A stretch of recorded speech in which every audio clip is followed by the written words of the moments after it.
So for outputting card items, we of course need to go to the card component. And there we again need to use context now.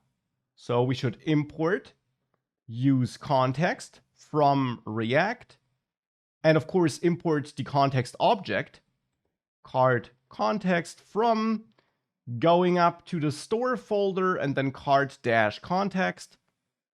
And in the card component, we now call use context and pass card context to it to get access to that card context. Now here, we no longer want this dummy array of card items.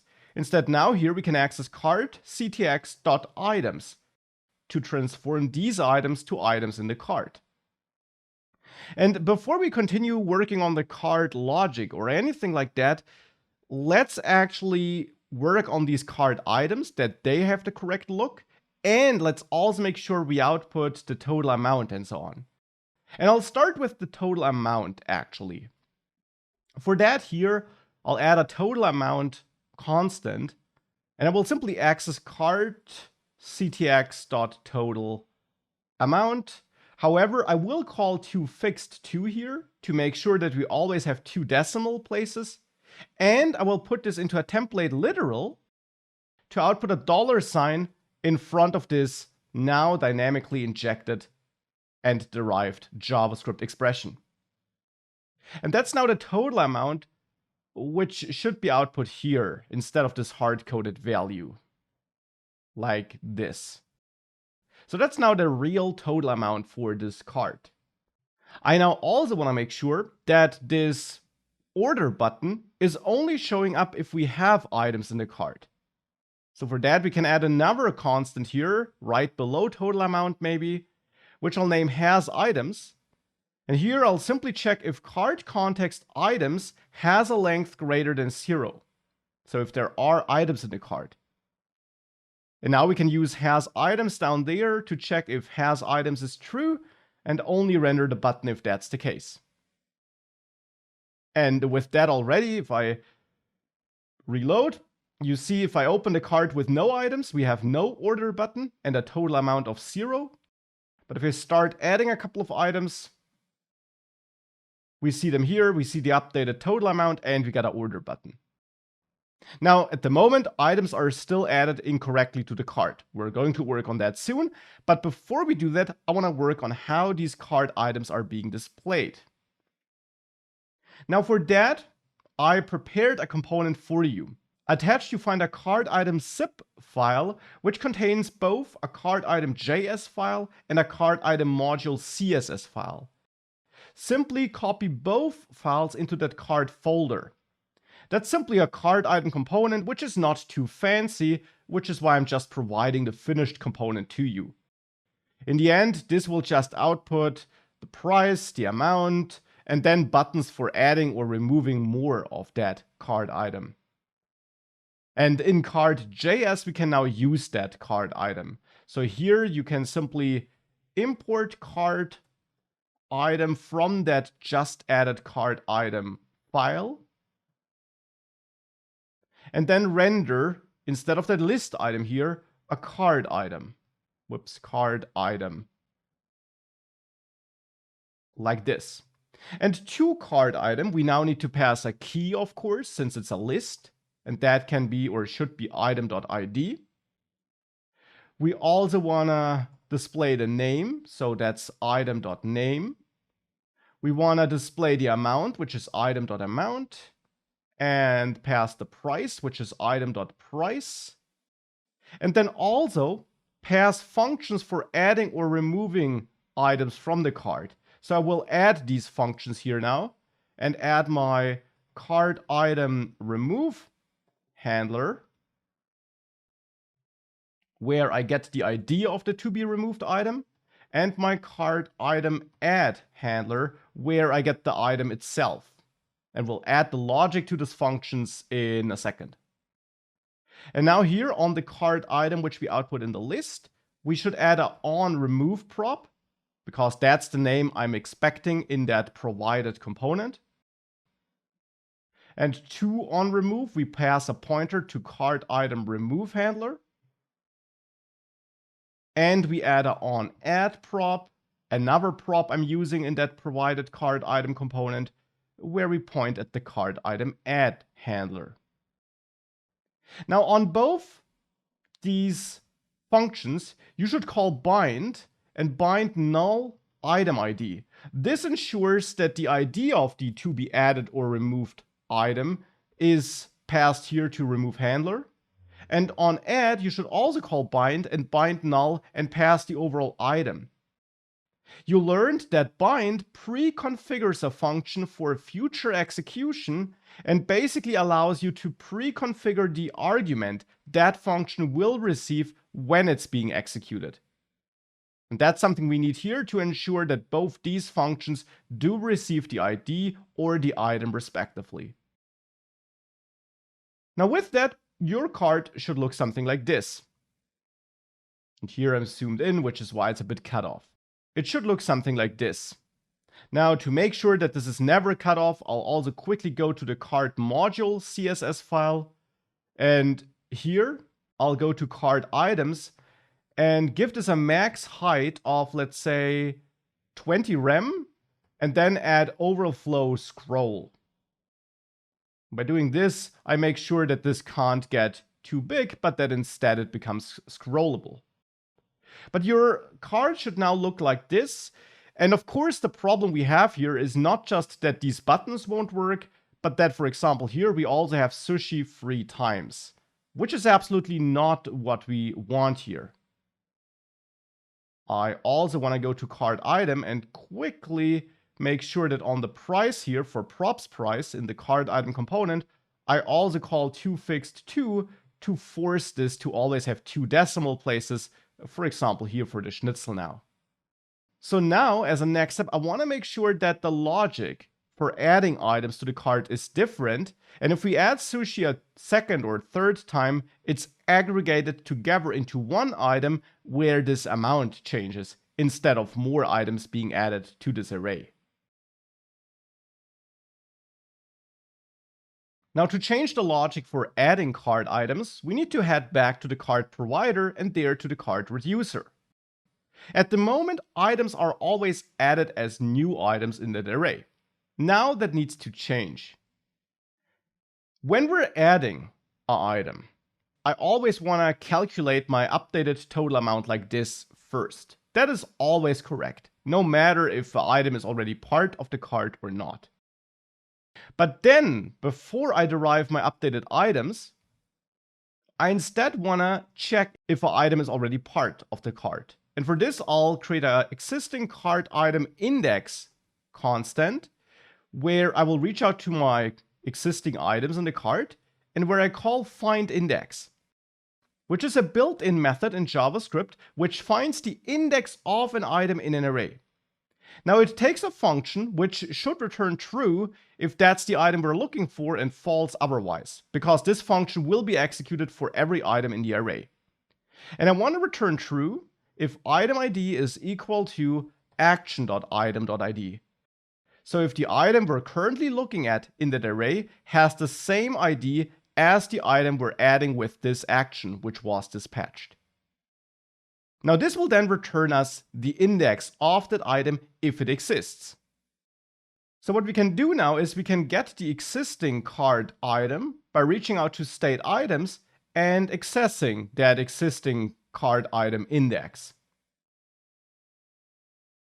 And this will only work if we have that item already. Otherwise, we'll try to access an item which doesn't exist, and hence existing card item would be null. If that item already is part of the array though, this item will be set to that item. And now we can add an updated item variable and an updated items variable, which clashes with this constant, but we'll fix this soon. And then we add another if check here, where we check if existing card item is a thing, if this is truthy, which will only be the case if it's already part of the array. In this case, the updated item will be set equal to a new object where I copy the existing card item, but where I update the amount, because the amount now needs to change. If sushi was already part of the cart and we added 2 more sushis, then of course we need to update the amount of that existing sushi which is part of the cart. So here I then access existing cart item.amount plus action.item.amount. So the amount which was added by this action. And updated items is now equal to a new array where I copy the existing items so that I update this immutably without editing the old array in memory. Hence, I'm creating a new array where I copy the old objects. And then for that existing cart item index, I override this with the updated item. So I pick the old item which we identified in the cart items array and I override it with this updated item. Now that's what I do if an item is already part of the cart items array. Now we also have the else case that an item is added for the first time to that cart items array. In that case, the updated item is simply a brand new item where I copy my action item. And now updated items is simply set to state items concat, and then here I add this updated item. Or we keep this simpler and we keep on adding action item. We don't set updated item here and we move updated item in here therefore and create this on the fly as a constant because now we only use updated item in that first part of the if block. And our else block is very lean now. With that, we set updated items to different things, depending on whether the item is already part of the array or not. And either way, we then return our new state snapshot, which picks up these updated items. I hope this logic makes sense.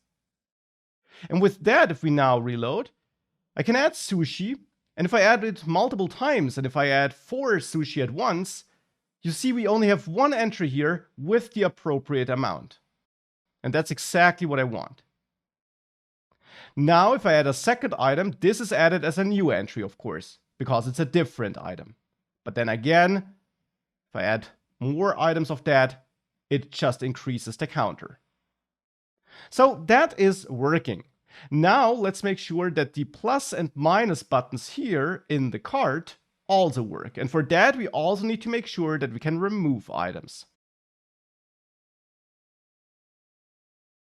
So let's now make the cart work, and let's make sure we can add and delete items from there as well. Now actually we can start with adding items because we got all the logic for that in place already. And in the cart.js file, we got the cart item handler, which is being triggered when this plus button for a cart item is clicked. So in the cart item handler, we now simply need to reach out to our cart context and call add item there and simply forward the item. And that will trigger that add item function in the cart provider. Here it is, which dispatches this cart action, and that will therefore already do the rest.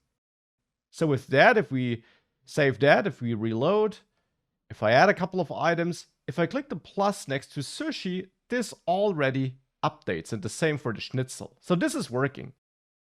Now what's of course not working is removing items. So therefore, let's work on this now. We already got the remove item from cart handler in the cart provider, where we dispatch an action, but currently we're not really handling that action. In the cart reducer, we should now add another if check, where we check if the action type is equal to remove. Like this. And actually we should do that not here, but next to the add if check. So here, right before we return our default cart state, which is our fallback in case we had some other action. Now in here, we now want to update the cart. And again, we'll have to make a differentiation here.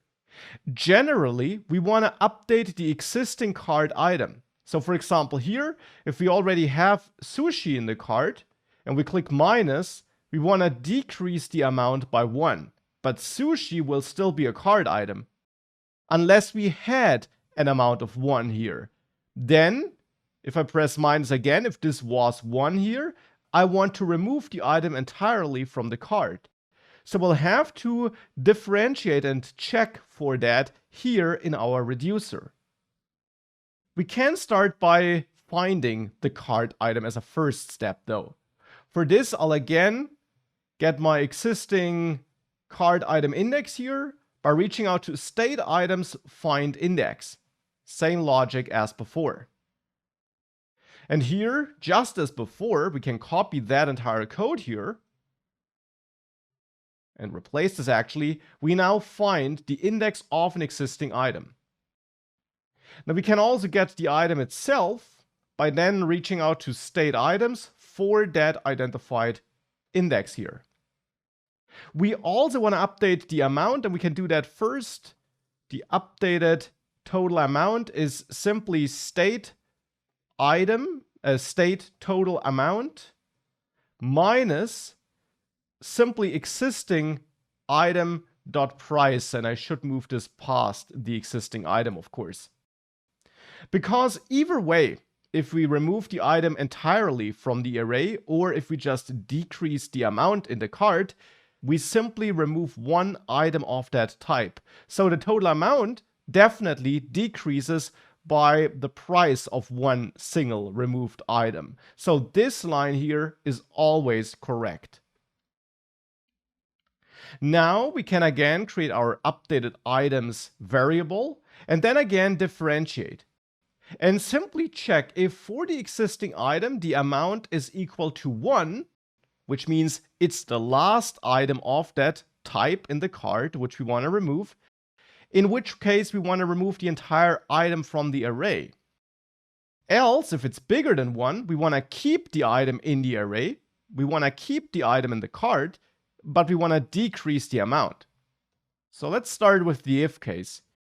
Here, updated items is simply state items filter. Filter is a built-in method which returns a new array filtered by applying specific conditions. And we pass a function to filter which is executed for every item in the array. And that function receives the item. And if we return true here, we keep the item in the newly returned array. If we return false, we get rid of it. So here we want to keep all items, but we want to remove the item with that ID which we get on our action here.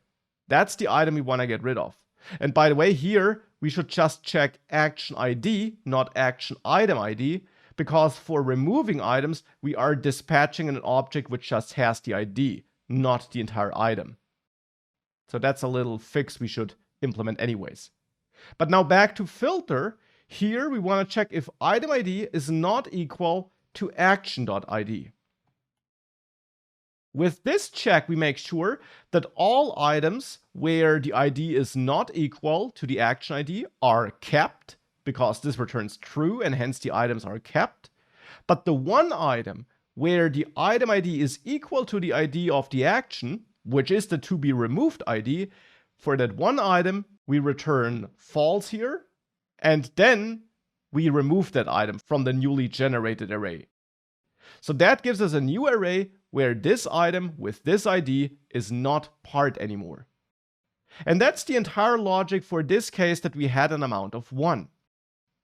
Now, if the amount is greater than 1, we don't want to remove the item from the array. We just want to update the amount.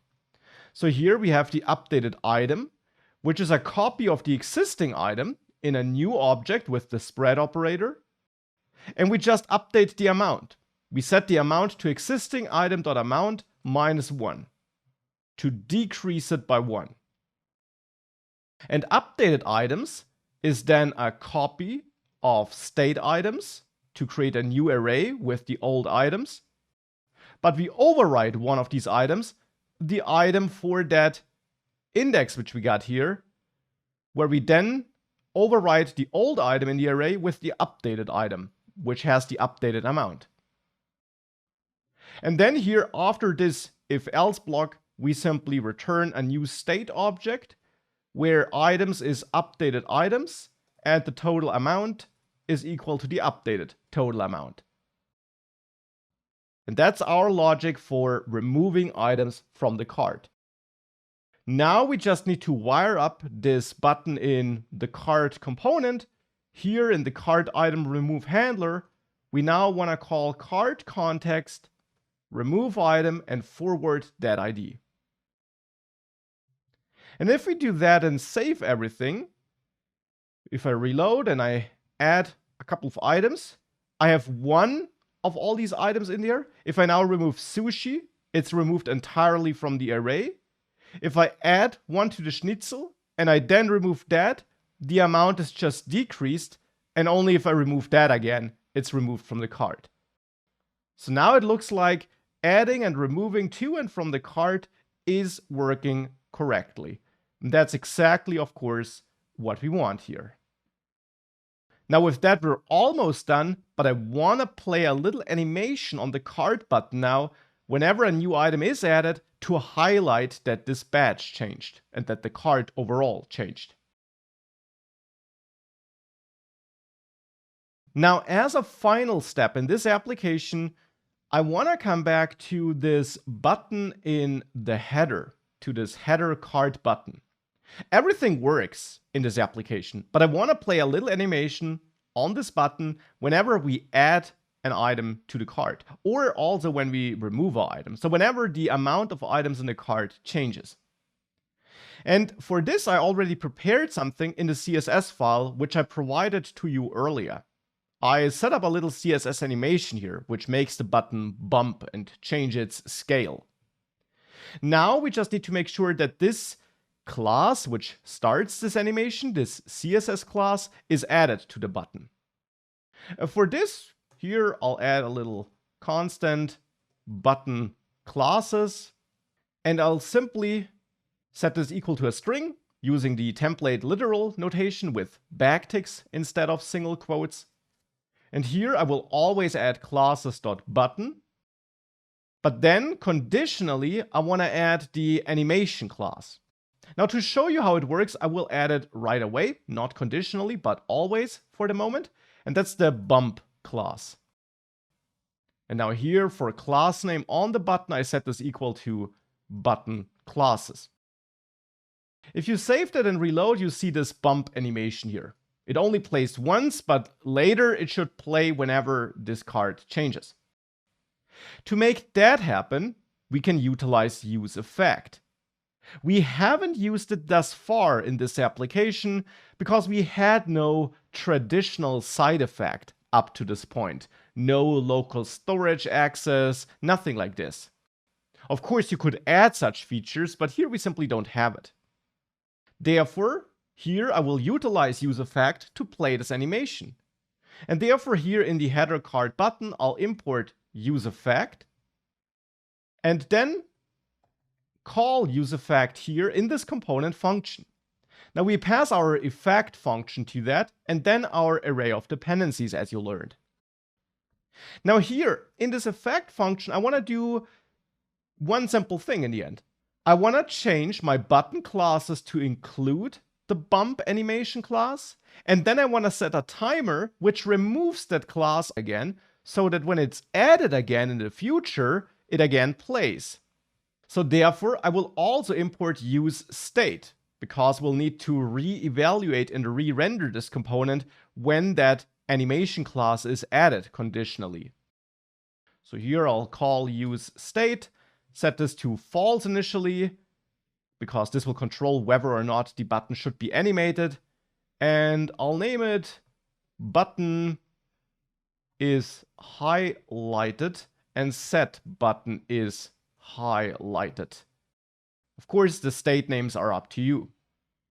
Here in useEffect, I'll then call set button is highlighted and set this to true. Then, as a next step, here for my button classes, I will not always add the bump class, but I'll check if button is highlighted is true. And if that's the case, classes.bump is added, otherwise an empty string is added. So no extra CSS class is added then. And I do this here because since I'm updating the state, the whole component will re-execute when that state changes. So this line will also change again, and the updated classes will be picked up down there. Now, of course, I don't always wanna change this state though. I only wanna change it if my items changed and if the length is greater than 0. So if there is at least one item in the cart, let's say. Hence here I will check if cart CTX items length is equal to 0, in which case here I'll just return so that the rest of this effect function doesn't execute. Because this should only execute if we have at least one item in the cart, let's say. Now we need to add this as a dependency, but if I add cart context like this, this effect would rerun whenever anything about my cart context changes. And that's not what I want here. Therefore, I'll use object destructuring to pull out the items, to get them out of my cart, so that here I can just refer to items and pass items as a dependency.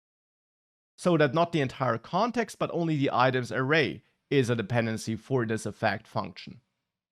Of course, we can also pull this out a little bit earlier and, for example, also then refer to just items here. Now, if we save this, if I reload, if I click add, watch the button in the top right corner. It now bumps. But only the first time I add something. The reason for that is that then this class is added, but since it's currently never removed, thereafter it never changes, because the animation is actually only played when this class is added for the first time. Therefore, we should also remove the class after the animation finished. And I'll do that by setting a timer here. I'll set a timer which fires after 300 milliseconds, because that's the duration of this animation here. I played over 300 milliseconds, so after that duration, I trigger a function where I set button is highlighted back to false. And if that's false, this here will ensure that an empty string is added to the class's string instead of the bump class. So that will remove that CSS class from the rendered DOM. Now I also want to add a cleanup function where I clear that timer in case that component should be removed. This can't happen in this application, the button is always there, but it's still a good practice to clean up any timers or any other side effects that might be ongoing because you started them in useEffect. So here I'll return my cleanup function. You learned that if you return a function in useEffect, this will be called automatically as a cleanup function by React. And here I'll call clear timeout and clear that timer, so that when this effect reruns, we clear the timer. And actually, we do need this here, now that I think about it, because of course this timer can be set again before it expired. If we add multiple items rapidly after each other, we want to clear the old timer and make sure that a new timer is set and the old timer is, well, cleared. So we definitely should have that cleanup function here. And now we do. And with that, if we save this, if I reload, you see, whenever I add an item, this button bumps. And that's just a little visual tweak, and in addition, as a nice side effect, no pun intended, it's another practice and exercise of useEffect, which you need for handling side effects.